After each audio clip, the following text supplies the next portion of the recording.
Vous souhaitez investir à Jumeirah Village Circle et vous souhaitez avoir une overview un peu de tous les projets qui sont disponibles à date sur le marché? Si oui, regardez cette vidéo, elle est faite pour vous. Dans cette vidéo, on va donc voir 3 choses. Dans un premier temps, on va aller voir où se trouvent ces projets sur une carte. Donc on va aller voir tout simplement une carte et on va aller voir la localisation des projets.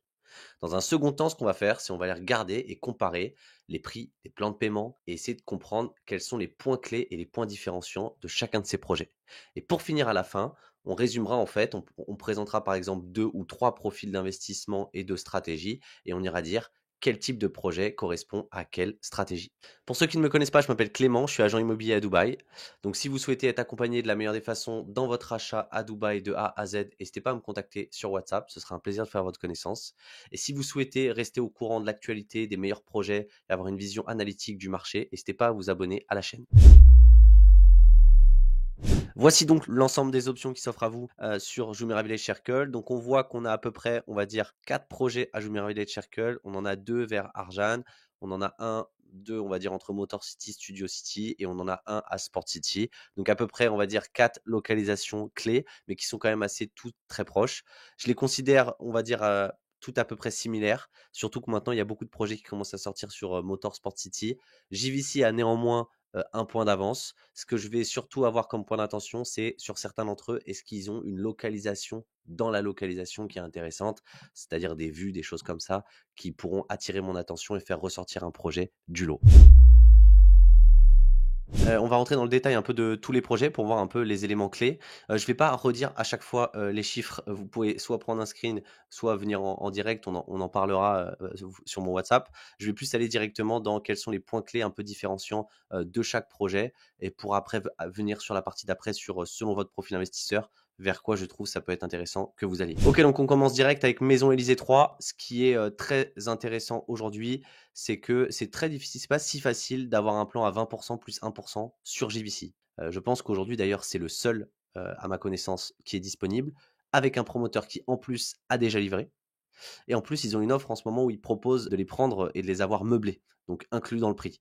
Donc voilà, pour toute personne qui a un budget avec peu de trésorerie, mais qui est capable de payer sur le long terme, c'est l'option à privilégier directe. Et en plus, en localisation, ce qui est intéressant, c'est qu'on a une tour qui est sur l'extrémité de JVC. Et si on prend certaines unités, on peut avoir une vue sur le golfe de Sport City. Donc très intéressant. HMB, le point marquant, c'est tout simplement rapport qualité-prix.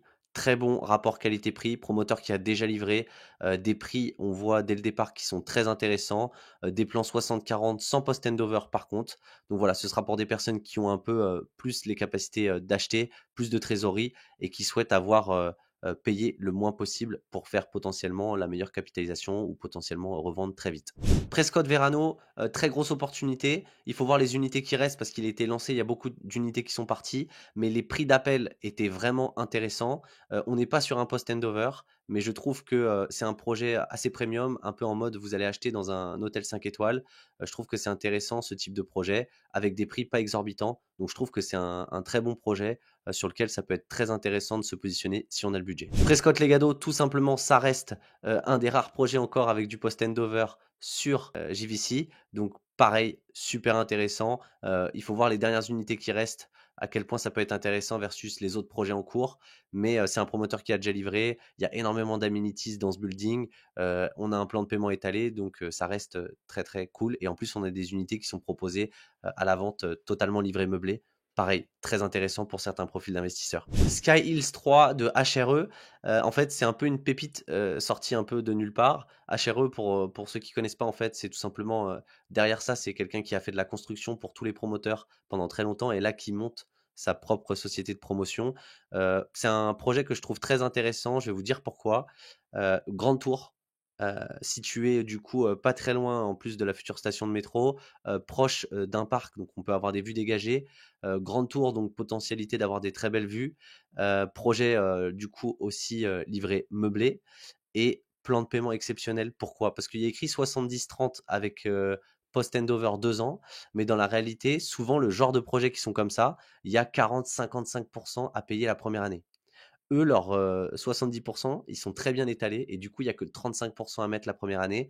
Donc je trouve que c'est très intéressant pour des gens qui, par exemple, voulaient se positionner, j'en sais rien, sur des, IMTIAS, COV et qui trouvaient que ça chargeait trop sur le plan de paiement la première année. Bah, ce genre de projet, c'est un peu des copier-coller, qui sont très intéressants. Aqua The Community, c'était vraiment un projet très intéressant parce qu'à l'époque, c'était du 10 plus 1 aujourd'hui, il reste que quelques unités, mais par contre, pour quelqu'un qui cherche des 2 beds ou des 3 beds, c'est des grandes surfaces avec des prix, franchement défiant toute concurrence et des plans de paiement, très intéressants. Donc pour ce type de profil d'investisseur, j'irai vers ce genre de projet. Je bascule sur Florea Grande.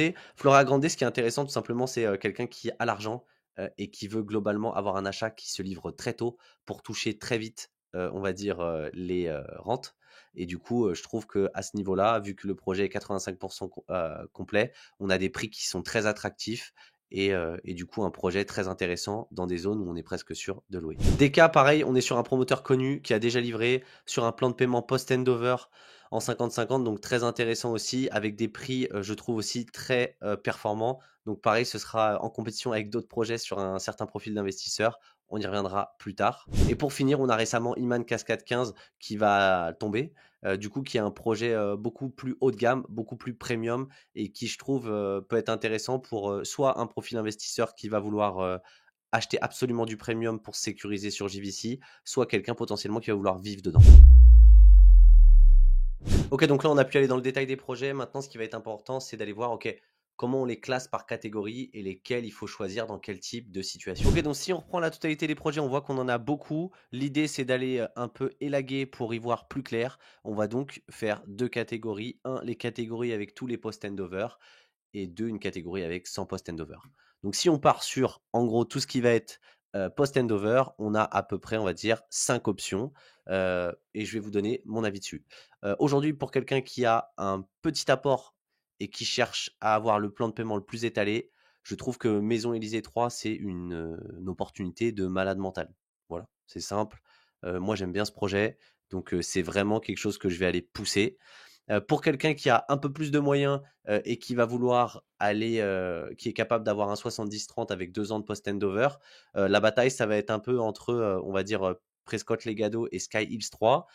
Prescott a un peu plus de renommée, donc il faudra aller voir les unités qu'on peut aller chez eux. Néanmoins, si je vois que les unités sont trop chères sur Prescott et que le client peut avoir mieux sur Sky Hills 3, bah, j'irai plutôt le basculer là-dessus parce que je trouve que franchement, l'offre, elle est ultra compétitive, le building, il est top et il est très bien positionné.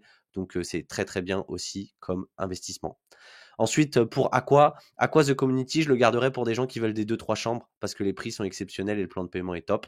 Et DK Laia Courtyard, je ne sais pas encore comment trop le vendre parce qu'il vient de sortir. Donc, il faudra voir les prix qu'il obtient et comment il rentre en concurrence avec le plan de paiement qu'il a, avec les options Sky Hills 3, Prescott Legado. Ça se trouve, ça peut être un peu quelqu'un qui a peut-être pas le budget pour Prescott ni pour Sky Hills, il pourra se positionner sur du DK.